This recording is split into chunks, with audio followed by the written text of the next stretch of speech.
Сәлеметсіздер ме балалар? Бүгінгі сабақтың тақырыбы «Мен анаммен барамын». Сегодняшний наш тема «Я пойду с мамой». Бірінші тапсырма. Послушай, повтори. Тыңда, қайтала. Кіммен? С кем?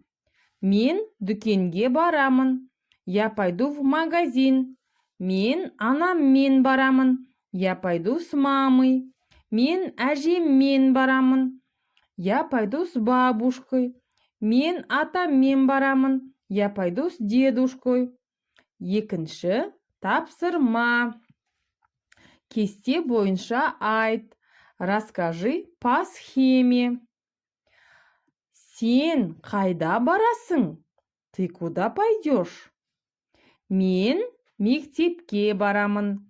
Я пойду в школу. Мен тауға барамын. Я пойду в горы. Мен дүкенге барамын. Я пойду в магазин. Мен саябаққа барамын. Я пойду в парк. Сен кіммен барасың? С кем ты пойдешь? Мен анаммен барамын. Я пойду с мамой. Мен әкеммен барамын. Я пойду с папой. Мен әжеммен барамын. Я пойду с бабушкой. Мен анаммен барамын. Я пойду с дедушкой. Поняли, ребята? Үшінші тапсырма.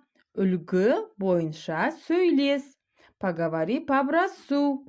Сен қайда барасың? Ты куда пойдешь? Мен мектепке барамын. Я пойду в школу.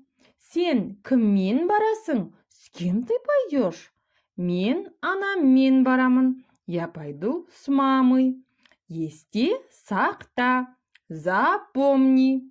Мен барамын. Я пойду. Мен бармаймын. Я не пойду.